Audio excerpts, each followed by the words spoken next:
నమస్తే ఫణేంద్ర గారు, welcome to signature studios. Jubilee hills ఉప ఎన్నికల ఎగ్జిట్ పోల్స్ గురించి మనం మాట్లాడబోతున్నాం. ఏ పార్టీ గెలవబోతుంది, మీరు చేసినటువంటి గ్రౌండ్ సర్వే రిపోర్ట్స్ ఎలా ఉన్నాయి, ఎగ్జిట్ పోల్స్ చూసిన తర్వాత చూసినట్లయితే జూబ్లీ హిల్స్లో ఎగరబోయేది ఏ పార్టీ జెండా అంటే మీరు ఏమంటారు? జూబ్లీ హిల్స్లో గెలవబోయే పార్టీ కాంగ్రెస్ పార్టీ అండి. కాంగ్రెస్ పార్టీ గెలుస్తుంది జూబ్లీ హిల్స్లో.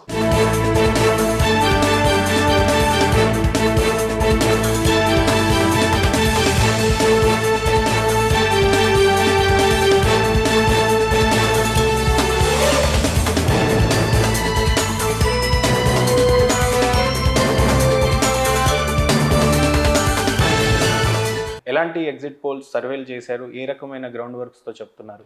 మనం బిఫోర్ ప్రీపోల్ చేసామండి గ్రౌండ్ వర్క్. నెక్స్ట్ ఈరోజు మార్నింగ్ 7 నుంచి ఫీల్డ్లో ఫీల్డ్ వర్క్ చేశారు. ఎగ్జిట్ పోల్ రిపోర్ట్ కూడా ఆధారంగా బేస్ చేసుకుని మనం చెప్తున్నాం. 1% లీడ్తో కాంగ్రెస్ గెలవబోతుందండి. అంటే కాంగ్రెస్కి ఎంత పర్సెంట్ వచ్చే అవకాశాలు ఉన్నాయి? కాంగ్రెస్కి 42.5 ఓట్ షేర్ అండి. కాంగ్రెస్కి 42.5%. బీఆర్ఎస్కి 41.5. అంటే జస్ట్ 1% మాత్రమే డిఫరెన్స్ అండి. అంటే ఎంత డిఫరెన్స్ ఓట్ బ్యాంక్లో గెలవచ్చు? ఇప్పుడు కాంగ్రెస్ 2600 మెజారిటీతో గెలవబోచ్చండి. ఒక 500 plus or minus 500 votes plus or minus అంటే 2100 దగ్గర నుంచి 3000 అరౌండ్ ఓట్స్ మధ్యలో పోల్ అవ్వచ్చండి. మెజారిటీతో గెలవబోతుందండి కాంగ్రెస్ పార్టీ. ఎలాంటి అంశాలను బేస్ చేసుకొని ఈ ఎగ్జిట్ పోల్ది మీరు ఇవ్వదలుచుకున్నారు అని అంటే ఏమంటారు? ఓకే, ఇప్పుడు మనం ఓవరాల్గా ఈ లాస్ట్ 2 months నుంచి మనం అబ్జర్వ్ చేస్తే, మనం బ్రీఫ్గా ఒక స్మార్ట్ అనాలిసిస్ చేస్తే ప్రామాణికంగా ముఖ్యమైన అంశాలు మన అంటే కీ ఫ్యాక్టర్స్ అంటే ఏ గెలుపోవటంలోకి ఏంటి ఫ్యాక్టర్స్ ఏంటి కారణం అని అనాలిసిస్ చేస్తే, ఫస్ట్ పాయింట్ స్మార్ట్గా అనాలిసిస్ చేస్తే సాటిస్ఫాక్షన్ లెవెల్ ఓవరాల్గా అంటే గవర్నమెంట్ ఫామ్ అయ్యి 2 years అవుతుందండి.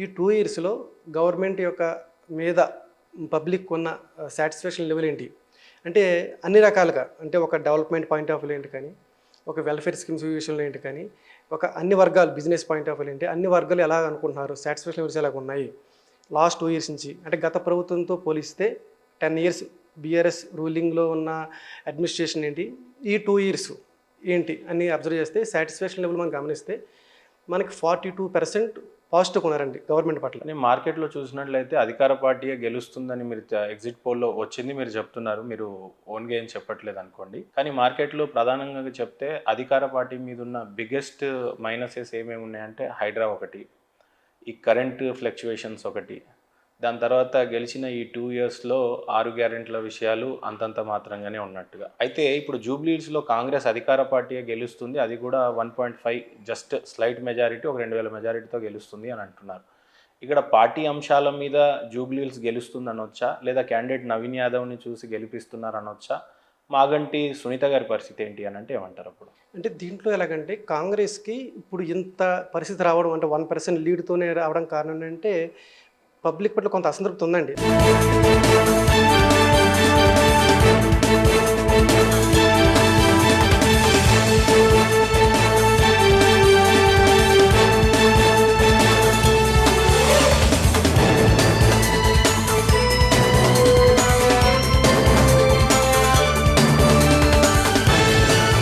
ఒక హైడ్రా విషయం ఏంటి కానీ, మిగతా కొన్ని విషయాల్లో చూసుకుంటే కనుక 6 guarantees విషయంలో ఏంటి కానీ కొన్ని విషయాలు ఉన్నాయి. జనరల్గా ఏంటంటే 2 years ఉన్నప్పుడు వన్ సైడ్ అవ్వాలి అధికార పార్టీకి జనరల్గా. కానీ 2 yearsలో ఇంత వ్యతిరేకం వచ్చిందంటే కొంత మైనస్ అనేది పబ్లిక్లో ఉందండి. అది హైడ్రా విషయం అవ్వచ్చు, మిగతా అన్ని విషయాల్లో కూడా. ఇక్కడ పార్టీయా క్యాండిడేట్ అంటే 2 ఉంటుందండి కాంబినేషన్. అంటే పార్టీ క్యాటర్ ఉంటుంది, అలాగే క్యాండిడేట్కి నవీన్ యాదవ్ గారికి ఉన్న చరిష్మా మీద ఏంటి కానీ, అలాగే సింపతి. ఇప్పుడు సింపతి పాయింట్ చూసుకుంటే మనకి ఇద్దరికి ఉంటుంది, మాగంటి సునీత గారికి ఉందండి, అలాగే నవీన్ యాదవ్ గారికి సింపతి ఉంది. నవీన్ గారి అంశానికి వస్తే సింపతీస్ ఏమేమి ఉన్నాయి అంటే ఇలా లాస్ట్ 2 times కంటెస్ట్ చేసి ఆయన ఓడిపోయారండి. సో ఈసారి ఒక అవకాశం ఇద్దాం అన్నది ఒక ఒపీనియన్ అయితే పబ్లిక్లో మాకు అనిపించిందండి. ఆయన గారికి నిజాలు ట్రై చేశాడు, ఈసారి కూడా పవర్లో కాంగ్రెస్ ఉంది కాబట్టి ఈసారి ఆయనకు ఒక అవకాశం ఇవ్వాలి, అందులో యూత్ అనేది ఒక అంశం మీద ఒక సింపతి ఫ్యాక్టర్ అయితే ఆయన మీద ఒకటి ఉందండి. అంటే ఇక్కడ మనం చూసుకుంటే సింపతి అనేది పెద్ద విషయం కాదండి, పెద్ద ప్రామాణికం కాదు. అలాగని మాగంటి సునీత గారికి ప్రామాణికం కాదు, ఈయనకి కాదు. అంటే ఒక టాప్ 10లో 1 of the ఫ్యాక్టర్ అది సింపతి అనేది. సో ఇప్పుడు ఈ గవర్నమెంట్ ఓవరాల్గా ఇంత ఒక 40% నెగిటివ్గా ఉన్నారంటే కారణం ఏంటంటే హైడ్రా విషయం ఏంటి కానీ, లేకపోతే 6 guarantees ఎగ్జిక్యూషన్లో ఏంటి కానీ, సో తెలంగాణ డెవలప్మెంట్ విషయంలో ఏంటి కానీ, అంటే కేసీఆర్ గారి విషయంలో ఎలాగ డెవలప్మెంట్ అయింది, ఇప్పుడు ఎలా అవుతుంది. కాకపోతే ఇక్కడ మీరు ఒక విషయం గమనించాలి, ముఖ్య విషయం ఏంటంటే టైం ఫ్యాక్టర్ ఉంటుందండి. ఇప్పుడు జనరల్గా ఏంటంటే ఒక పార్టీ లీడర్ మీద కానీ ఒక పార్టీ మీద కానీ ఒక ఒపీనియన్ రావాలంటే ఒక 5 years కంప్లీట్ చేయాలండి. కంప్లీట్ చేసినప్పుడు ఓటర్ అనేది అటా ఇటా అనేది ఒక క్లారిటీ ఉంటుంది.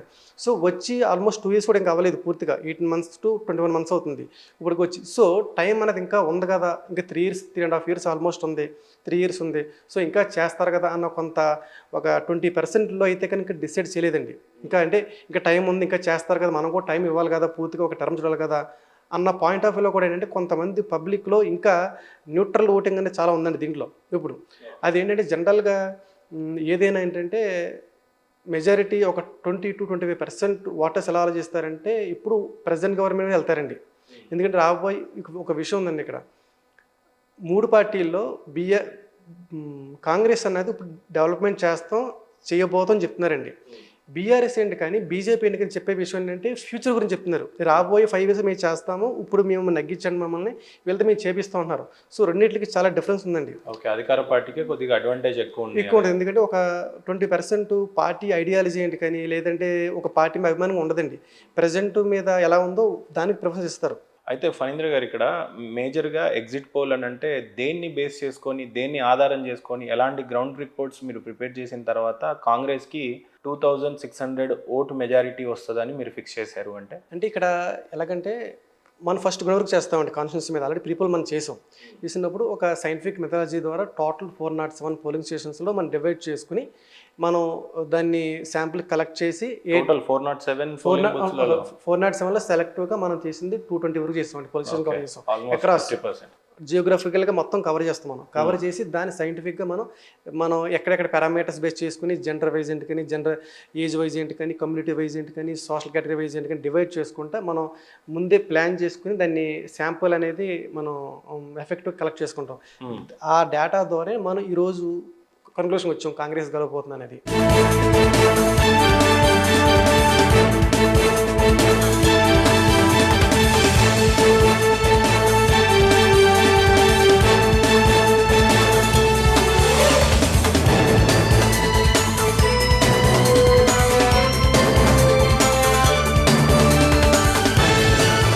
సో ప్రధానంగా చూసినట్లయితే మాగంటి సునీత గారి గురించి మాట్లాడాలి. మాగంటి సునీత గారు ఏకగ్రీవంగా ఏకాభిప్రాయం మీద గెలుస్తుంది అని చెప్పేసి చాలామంది అనిన సన్నివేశాలు చూసాం. సో దాని గురించి చెప్పాలి అని అంటే మాగంటి గోపీనాథ్ గారి చరిష్మా ఎందుకు పనిచేయలేదు జూబ్లీస్ అంటే ఇవో ఎగ్జిట్ పోల్స్ మాత్రమే, గెలవాల్సిన పార్టీ ఏది గెలుస్తుందో మనకు తెలియదు కానీ, బట్ ఎందుకు అంత వన్ సైడ్ అవ్వచ్చు కదా, ఈ టైంలో ఆయన లేని లోటు, నా పక్షాన నిలబడండి అని చెప్పి తను అంటున్నప్పుడు పార్టీ క్యాడర్లు మొత్తం కేటీఆర్ గారు కావచ్చు, హరీష్ రావు గారు కావచ్చు, పాడి కౌశిక్ రెడ్డి కావచ్చు, జీవన్ రెడ్డి గారు కావచ్చు, స్టార్ క్యాంపెయినర్స్ అంతా జూబ్లీహిల్స్లోనే పాగా వేశారు. వాళ్ళు అంటున్నటువంటి విషయాలు ఏంటంటే 20,000 మెజారిటీతో 30,000 మెజారిటీ దే ఆర్ ఎక్స్పెక్టింగ్, కానీ మీరు ఇచ్చిన జస్ట్ 1-2% మెజారిటీతో అంటున్నారు. దీని గురించి చెప్పాలంటే ఏం చెప్తారు? అంటే ఇప్పుడు ప్రజెంట్ ఓటర్స్ ఎలా చూస్తున్నారంటే మీరు అన్నట్టు బీఆర్ఎస్ పార్టీ మాగంటి సునీత గారు అంటే గోపీనాథ్ గారు బ్యాకప్తో వచ్చారు ఆవిడ. సో ఇక్కడ రేవంత్ రెడ్డి గారు, నవీన్ యాదవ్ గారు. ఇక్కడ ఏంటంటే మీరు గమనించాల్సిన విషయం ఏంటంటే సింపతి అనేది only one of the factor మాత్రమే, అది పెద్ద ప్రామాణికం కాదు. ఇక్కడ మీకు ఎలా ఉంటుందంటే మీకు చెప్పాను ఇందాక స్మార్ట్లో సాటిస్ఫాక్షన్ లెవెల్. నెక్స్ట్ పాయింట్ ఏంటంటే మెసెంజర్ అండ్ మెసేజ్. ఇక్కడ మెసెంజర్ అంటే పార్టీ లీడర్ రేవంత్ రెడ్డి గారు, కేసీఆర్ గారు. అంటే ఓటు వేసేటప్పుడు 2 రకాలు చూస్తారు, ఎవరు చూసారు అనేది. ఇప్పుడు రేవంత్ రెడ్డి గారు అనేది ఒక వేవ్ ఉందండి స్టేట్లో లాస్ట్ 2 years దగ్గర నుంచి. సో ఈ రేవంత్ రెడ్డి గారిని చూసి వేయాలా లేదంటే కేసీఆర్కి వేయాలా? రేవంత్ రెడ్డి అనేది ప్రజెంట్, కేసీఆర్ అనేది ఫ్యూచర్.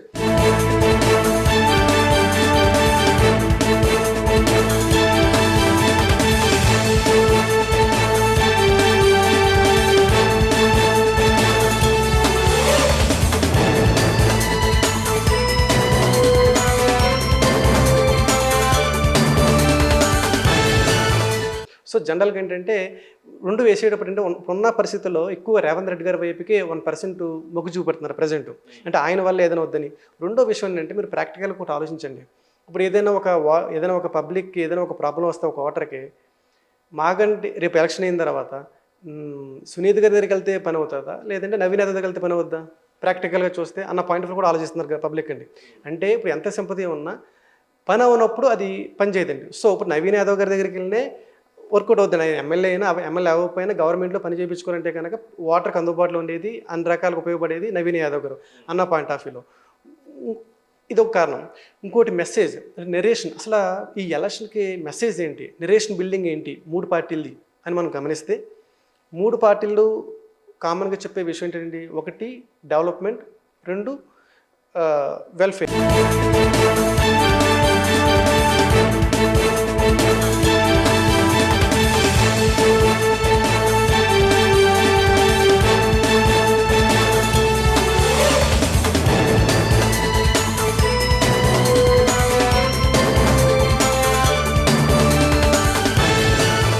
అంటే 6 గ్యారెంటీ ఎగ్జిక్యూషన్, ఈ 2 గురించి మాట్లాడతారు కదండి 3 పార్టీలు కూడా. మనం బ్రీఫ్గా అనాలిసిస్ చేస్తే ఇక్కడ కాంగ్రెస్ చేస్తుంది అంటే కొన్ని వెనుకబాటు అవ్వచ్చు, కొన్ని నాటిల్లో చేయబోతుంది next 3 years. So next 3 years అనేది కాంగ్రెస్ చేతిలో ఉంది. బీఆర్ఎస్ అనేది బీజేపీ అంటే నెక్స్ట్ తర్వాత 5 years గురించి మాట్లాడుతున్నారు. సో ఇక్కడ ఎవరు నమ్ముతారు ఆ మెసేజ్ని? అంటే ఈ వెల్ఫేర్ ఏంటి కానీ డెవలప్మెంట్ కానీ ఇప్పుడు ఎవరికి అవకాశం ఉంది, ఎవరి చేతిలో అవకాశం ఉంది అంటే కాంగ్రెస్లోను చేతిలోను రేవంత్ రెడ్డి చేతిలోనూ ఉంది. సో ఇప్పుడు ఎక్కువ మెజారిటీ మొగ్గు చూపడతాను కారణం ఏంటంటే నెక్స్ట్ 3 years ఆలోచిస్తున్నారు. మళ్ళీ ఇదే మెసేజ్ మళ్ళీ 29 ఎలక్షన్స్కి వచ్చినప్పుడు మళ్ళీ నెరేషన్ మారిపోద్దండి. ఎప్పుడైనా సరే పబ్లిక్ ఎలా ఉంటుందంటే సీఎం కుర్చీ మార్చేటప్పుడు వాళ్ళ యొక్క విజ్ఞత అనేది ఉపయోగిస్తారు, అప్పుడు వాళ్ళు కరెక్ట్గా వేస్తారు. కాబట్టి జనరల్ మరి ఇక్కడ కీలకంగా ఉండాల్సిన ఎంఐఎం మద్దతు వచ్చేసి కాంగ్రెస్ కు ఉంది. ఈ సిచ్యువేషన్ లో కూడా 1% కాంగ్రెస్ కి రావడం గల కారణం అంత అసమర్థత ఏంటి అనేది ఫస్ట్ క్వశ్చన్ ఎంఐఎం పరిస్థితి. తర్వాత బీజేపీ యొక్క పాత్ర జూబ్లీ హిల్స్ లో ఏ రకంగా ఉండబోతుంది అని అంటే ఏం చెప్తారు గతంలో కన్నా? అంటే ఇందులో 2 విషయాలండి. ఫస్ట్ పాయింట్ ఎంఐఎం గురించే చెప్పారు. ఎంఐఎం ఈరోజు ఎలియన్స్ ఉండడం వల్లే కాంగ్రెస్కి ఎంత ప్లస్ అడ్వాంటేజ్ అండి, లేదంటే ఈ పరిస్థితి ఉండేది కాదు. ఇది ఏంటంటే ఇనేషు చాలా స్ట్రాటజిక్ స్టెప్ అండి కాంగ్రెస్ ఇది. మీరు ఒక ప్రీవియస్ బై ఎలక్షన్ గమనిస్తే, మునుగోడు బై ఎలక్షన్ గమనిస్తే ఆ రోజు కేసీఆర్ గారు సిపిఎంతో పొత్తెట్టుకున్నారండి 10,000 ఓట్లతో. ఇంచుమించు ఆ 10,000 ఓట్లతోనే గెలిచారు, 5,000 ఓట్ బ్యాంక్ తో గెలిచారు. సో ఇక్కడ కూడా ఏంటంటే ఆల్మోస్ట్ 30% ఉన్న ముస్లిం ఓటింగ్తో ఎలియన్స్ పెట్టుకోవడం వల్ల ఆ క్యాండిడేట్ కంటెస్ట్ చేయకపోవడం వల్ల ఏంటంటే ఆ ఓటు బాగా వీళ్ళకి పోలరైజేషన్ అయింది, కన్సల్టేషన్ అయిందండి ఈ కాంగ్రెస్కి. ఇప్పటికీ కూడా ఇంత టైట్ అంటే 1% మాత్రమే ఎందుకు వస్తుంది అంటే కారణం ఏంటంటే ఎంఐఎం లీడర్ సపోర్ట్ చేసిన మాత్రాన్ని కింద ఓట్ బ్యాంక్ అనేది పూర్తిగా ట్రాన్స్ఫర్ అవ్వలేదండి కాంగ్రెస్కి. ఒకవేళ నిజంగా కాంగ్రెస్ కనుక ఎంఐఎం కనుక ఒక పూర్తిగా మద్దతు ఇచ్చి ఉంటే కనుక ఎలక్షన్ అనేది 1 side అండి.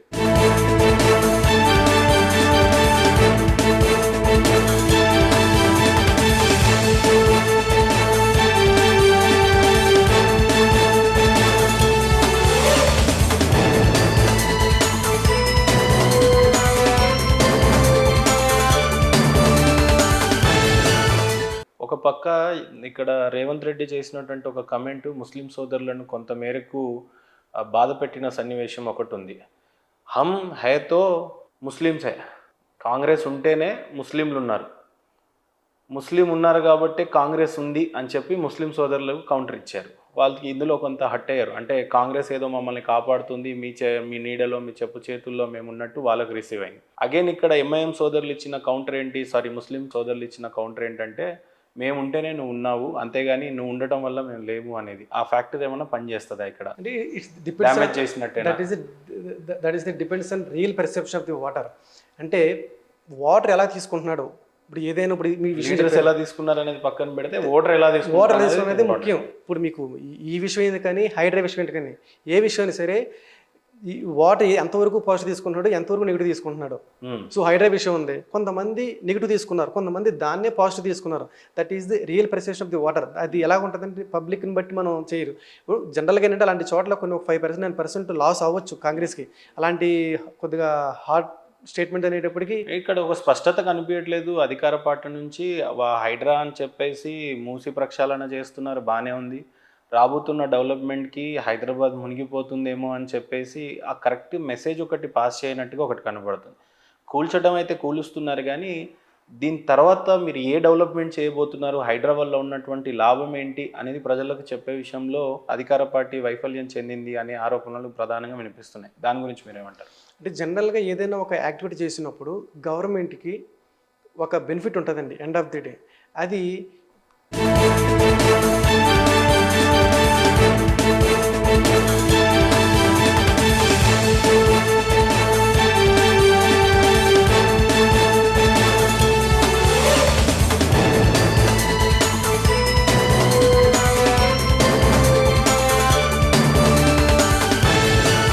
పైకి కనపడదు, ఒక లాసే కనపడుతుంది. సో ఆ ప్రొజెక్షన్ అనేది పార్టీ లీడర్స్ అనేది పబ్లిక్ ఇవ్వాలి. సో ఇది చేయడం వల్ల ఇది లాభం అనేది పూర్తి స్థాయిలో కాంగ్రెస్ అనేది ఎక్స్ప్లెయిన్ చేయలేకపోయింది. గత ప్రభుత్వం చూసాం. ఇది వైఎస్ఆర్సీపీ దాంట్లో కూడా ఆంధ్ర చూసుకుంటే కనుక ల్యాండ్ టైటిలింగ్ యాక్ట్ ఏంటి కానీ సరిగ్గా ప్రొజెక్షన్ చేయలేకపోయారు. ఈవెన్ కాళేశ్వరం ప్రాజెక్ట్ కూడా పంపు ఎత్తాలి దించాలి అనేది తప్పితే కానీ ఎక్కడ ఏ కినాల్స్ కట్టలేదని అంటారు. అంటే అక్కడ పంప్ హౌస్లు కట్టారు, మేడిగడ్డ ఆ చుట్టుపక్కల చాలా డెవలప్మెంట్ జరిగింది అని అంటారు, బాగానే ఉంది. కానీ ఎంటైర్ తెలంగాణలో తగినంత ప్రాజెక్టులు డెవలప్ కాలేవు, అనుకున్నటువంటి కెనాల్స్ రాలేవు, అనుకున్నటువంటి కాలువలు బిల్డ్ అవ్వలేదు, పిల్ల కాలువలు అంటాం దాని కింద. ఇట్లాంటి ప్రాజెక్టులో మేజర్ కన్ఫ్యూజన్ అనేది డెవలప్ అవుతూ ఉంటుంది. ఏ లీడర్ అయినా ఏ పార్టీ అయినా ఈ హైడ్రా వల్ల ఇవ్వాల్సిన స్పష్టత ఇంకా అధికార పార్టీ నుంచి రాలే. అంటే రేపు మేము ఏం బిల్డ్ చేయబోతున్నాం, ఒక లండన్ లాంటి స్ట్రీటా, లేకపోతే ఒక క్లీన్ లేక్ డెవలప్ చేసి దాని చుట్టుపక్కల పార్క్ డెవలప్ చేసి అది పిల్లలకి ఫ్యామిలీకి ఒక ఆహ్లాదకరమైన వాతావరణం తయారు చేయబోతున్నారా, దాని చుట్టూ ఐటీ కంపెనీస్ వస్తున్నాయా, లేకపోతే ఉన్నటువంటి మురికి కాలువల వల్ల దోమలు ఎక్కువైపోయి ప్రజల యొక్క అనారోగ్యాల పరిస్థితులు బాగాలేవు, దీనివల్ల ఆరోగ్యాలు చెడిపోతున్నాయి అనే నేపథ్యంలో స్పష్టత ఇంకా రాలేదు అనేది ప్రధాన అంశాలు ఇవన్నీ. సో దీని మీద ఇంకా స్పష్టత ముందు రావాలి. దాని గురించి అయితే అధికార పార్టీ ఎలాంటి యాక్షన్ కానీ లేకపోతే ఏ రకమైన క్లారిఫికేషన్ ఇస్తుందో చూద్దాం. ఇప్పుడు ఇక్కడ ప్రధానంగా చూసినట్లయితే కేంద్రంలో ఉన్నటువంటి బీజేపీ పార్టీ ఈ రోజున ఇక్కడ స్టేట్లో కొత్తగా ఏర్పడినటువంటి కమిటీ, ఇప్పుడు వచ్చినటువంటి ప్రెసిడెంట్కి ఇది ఫస్ట్ సవాల్. రామచంద్రరావు గారికి, రామచంద్రరావు నా పేరు, రామచంద్రరావు గారు మొదటిసారిగా ప్రెసిడెంట్ అయిన తర్వాత ఆయన నేతృత్వంలో బై ఎలక్షన్ అనేది ఇది ఫస్ట్ టైం. ఇది ఆయనకు great opportunity, great platform, great ground ఏర్పడింది, దట్టు జూబ్లీ హిల్స్లో.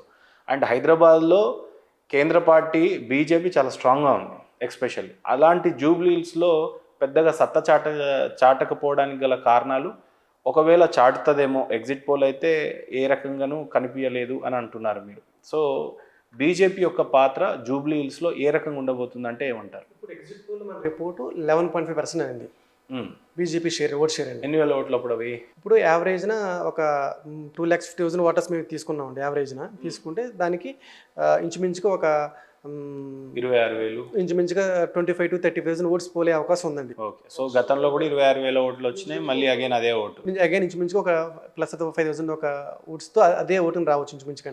ఇంకా అది పర్సంటేజ్ ఓవరాల్గా.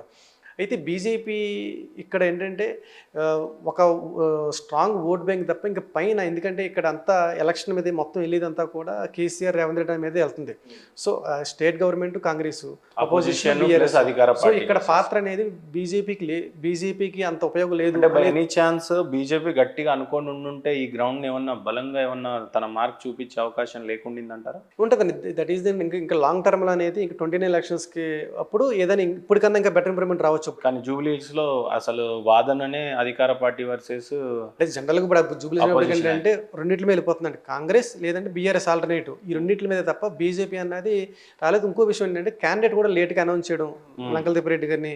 సో కొంత బీజేపీలో కూడా కొంత మైనస్ కనిపించిందండి స్టార్టింగ్ నుంచి కూడా. ఇంకా నిజంగా సీరియస్ గా తీసుకుందంటారా జూబ్లీ హిల్స్ ఓట్ని? ఏ రకంగా అనిపించింది గ్రౌండ్ లో మీకు? అంటే జనరల్గా సీరియస్గానే తీసుకుని కనిపించింది, కానీ కొన్ని స్టెప్స్ అనేవి ఎర్లీగా తీసుకుంటే అది అడ్వాంటేజ్ అవుతుంది. ఇప్పుడు ఈ పోల్ అయ్యే 25 నుంచి 30,000 ఓట్ల బీజేపీ ఓట్లు ఏ పార్టీకి ప్రధానంగా మైనస్ అవ్వచ్చు? జనరల్గా ఏంటంటే ఓటింగ్ పెరిగే కొలది బీఆర్ఎస్కి నష్టం అండి, ఓట్స్ పెరిగే కొలది. ఏ రకంగా అంటారు? ఎలాగంటే స్ప్లిట్ చేసేస్తారండి, యాంటీ ఇన్కంబెన్సీ ఓటింగ్ వ్యతిరేక ఓటు స్ప్లిట్ అయిపోద్ది. మీకు బెస్ట్ ఎగ్జాంపుల్ చెప్తాను. మీరు Huzurabad by election, Munugode by election తీసుకోండి. హుజూరాబాద్ బై ఎలక్షన్లో మెయిన్ కంటెస్ట్ బీఆర్ఎస్ బీజేపీ. అక్కడ కాంగ్రెస్ కంటెస్ట్ చేస్తే 3,000 ఓట్లు వచ్చినాయండి. అక్కడ పట్టించుకోలేదు. 23,000 ఓట్లు మెజారిటీ నెగ్గారండి ఆయన. అప్పుడు మనం ఇచ్చింది 1,000 ఇచ్చామండి మెజారిటీ ఎట్లాజేంద్ర గారికి. 23,000 వచ్చినాయి ఓట్లు. అక్కడ కాంగ్రెస్ నిల్ అయిపోయింది. అప్పుడు అపోజిషన్ పార్టీకి ప్లస్ అయింది. నెక్స్ట్ మునుగోడు రండి. మునుగోడు బై ఎలక్షన్లో అదే నేపథ్యం కూడా రిజైన్ చేసి బయట రావడమే, బీజేపీ బీఆర్ఎస్. అక్కడ విషయం వచ్చేటప్పటికి అక్కడ 11% ఓట్ షేర్ అండి కాంగ్రెస్ది, శ్రావంతి గారిదండి. ఇంచుమించుగా 22,000 ఓట్లు పోలేనండి ఆవిడకి, మైనస్ అయింది. అంటే అక్కడ బీజేపీ ఓడిపోయింది 10,000 ఓట్లతో. మీకు అదే ఓటింగ్ శ్రావంతి గారు మళ్ళీ 3,000 ఉంటే కనుక కాంగ్రెస్ కూడా 10,000తో బీజేపీ వచ్చేదండి. సో ఒక పార్టీ జీరో అయిపోతే రూలింగ్ పార్టీకి అడ్వాంటేజ్. ఒక పార్టీ ఎప్పుడైతే ఇదవుతుందో యాంటీ ఇన్కంబెన్సీ ఓటింగ్ చీలిపోయి అపోజిషన్ పార్టీకి ఎఫెక్ట్ అవుద్ది. ఇప్పుడు కూడా ఏంటంటే మీకు ఇందులో మీరు ఒకటి గమనించాలి, టర్న్అవుట్ అనేది చాలా ఇంపార్టెంట్ అండి. మీకు 2023 అనేది రిజల్ట్ 47% దగ్గర. ఇప్పుడు టర్న్అవుట్ మారే కొలిది రిజల్ట్ మారుతూ ఉంటుంది. 47% ఒకలా ఉంటుంది. అదే టర్న్అవుట్ 23లో ఒక 65% వచ్చి ఉంటే కనుక రిజల్ట్ వేరేలా ఉంటుందండి. సో ఎప్పుడు కూడా ఏంటంటే టర్న్అవుట్ మారే కొలిది రిజల్ట్ అనేది మారుతూ ఉంటుంది. ఓటింగ్ వేసే ప్యాటర్న్ కూడా మారుతూ ఉంటుంది అన్నమాట అండి. ఇప్పుడు ఎగ్జిట్ పోల్ జస్ట్ 1.5% తేడాతో కాంగ్రెస్ పార్టీ గెలవబోతుంది అన్నట్టు మీరు తేల్చారు. అయితే ప్రధానమైనటువంటి సర్వే కంపెనీలు కేకే సర్వే లాంటివి కావచ్చు, చాణక్య సర్వే కావచ్చు, ఆరా మస్తాన్ గారి సర్వేలు కావచ్చు, ఇవి ప్రధానమైన సర్వే కంపెనీలు మార్కెట్లో ఉన్నాయి. కానీ ప్రధానంగా అంతా కూడా 18%, 17%, 12% ఇంత మెజారిటీతో ఒక బీఆర్ఎస్ పార్టీ గెలుస్తుందని చెప్పేసి ఇచ్చిన ఎగ్జిట్ అంటున్నాం. మన సర్వే రిపోర్ట్స్ అన్నీ అలా ఇచ్చారు. ఎగ్జిట్ పోల్ చూస్తే మీరు భిన్నంగా అంటున్నారు. అంటే వాళ్ళ ఎక్స్పీరియన్స్ చెప్పిన వాళ్ళ గతంలో వాళ్ళ యొక్క రిజల్ట్స్ మీద కానీ వాళ్ళు ఇచ్చినటువంటి ఫిగర్స్ చాలా సక్సెస్ఫుల్గా అనిపించుకున్నారు. మీరు చూసినట్టయితే అధికార పార్టీ గెలుస్తుంది అని అంటున్నారు. దీన్ని ఏ రకంగా సమర్థించుకుంటారు? అంటే ఎవరి సర్వేలు మనం కామెంట్ చేయకూడదండి. అందరూ కూడా బెస్ట్ ఎఫర్ట్స్ పెట్టి చేస్తారు. ఎవరి నమ్మకం వాళ్ళకి ఉంటుంది. కానీ కమింగ్ టు మన సర్వే వచ్చేటప్పటికి, మన ఎగ్జిబుల్ వచ్చేటప్పటికి మాకు 95% కాన్ఫిడెన్స్ లెవెల్ ఉందండి. ఖచ్చితంగా మనం ఉన్న పరిస్థితి గ్రౌండ్ రియాలిటీ మనం చెక్ చేసుకుని మనం చెప్పడం జరిగింది మన ఫిగర్స్. మిమ్మల్ని కూడా అంత బలంగా నమ్మడానికి గల కారణాలు ఏంటంటే, రాష్ట్రంలో చూసినట్లయితే ఔరేక్ బార్ పక్కా బీఆర్ఎస్ అని చెప్పేసి మూడోసారి హైట్రిక్ విజయాలతో వస్తుందని, ఒక పక్క నెంబర్ ఆఫ్ వెల్ఫేర్ స్కీమ్స్ ఉన్నాయి బీఆర్ఎస్ దగ్గర. మీరేమో అసలు కోమాలో ఉన్నటువంటి కాంగ్రెస్ అని అప్పట్లో నేను చాలా ఇంటర్వ్యూలు చేశాను. కోమార్బిట్లో కండిషన్లో ఉన్న కాంగ్రెస్ పార్టీ ఏ రకంగా గెలుస్తుంది, ఢిల్లీలో లేదు, గలీలో లేదు అని ఇలా కమెంట్ చేశాను. ఆ రోజు కూడా మీరు వచ్చి 58 నుంచి 60-65 వరకు గెలుస్తుంది అని చెప్పి ధర్మపురి అరవింద్ గారు, మీరు, నేను ఇక్కడ స్టూడియోలోనే ఇంటర్వ్యూ చేశాను. అట్లాంటిది మీరు చెప్పిన ఫిగర్కి చాలా దగ్గరగా రీచ్ అయింది. అలాంటిది మునుగోడు సర్వే చూశాను, హుజురాబాద్ సర్వే చూశాను. ఈరోజు అగైన్ మీరు చెప్తున్నటువంటి ఈ ఎగ్జిట్ పోల్ మీద, ఈ నమ్మకం మీద మీ వయసు చిన్నదే అయినా నేను గౌరవించేది అందుకే. ఈవెన్ మన నిజామాబాద్ ఎంపీ ధర్మపురి అరవింద్ గారు కూడా మీరు ఇచ్చినటువంటి సర్వే రిపోర్టు PDF తీసుకున్న తర్వాత ఆయనకు నచ్చిన తర్వాతనే స్టూడియోకి వచ్చారు. సో అది మీ క్రెడిబిలిటీ కాబట్టి అప్రిషియేటెడ్. అసలు ఇంత చిన్న ఏజ్లో how you're doing this all అనేది తెలీదు. సో మీరు అన్ని సర్వేలను గౌరవిస్తానన్నారు కాబట్టి హ్యాండ్స్ ఆఫ్ ఫర్ దట్. ఇంకా చెప్పాలి జూబ్లీ హిల్స్ గురించి అంటే ఏం చెప్తారు? ఓకే, ఫైనల్గా మనం చూసుకుంటే కనుక ఈ ఎలక్షన్లో కాంగ్రెస్ గెలవబోతుందండి 1% లీడింగ్తో. మెజారిటీ వచ్చేటప్పటికి 2600 ±500 ఓట్స్తో గెలవబోతుంది. ఇది ఫైనల్. చలో రైట్. ఈసారి ఫణేంద్ర గారిది ఎంత ఖచ్చితమైన ఎగ్జిట్ పోల్ ఉంటుంది, నిజంగా ఇది కనుక సక్సెస్ఫుల్ అయితే మీ కెరియర్ ఇంకా బ్రైట్గా ఉంటుందని మనస్ఫూర్తిగా కోరుకుంటూ thank you so much. Me exit polls నిజం అవ్వాలని మనస్ఫూర్తిగా కోరుకుంటూ thank you so much. Thank you.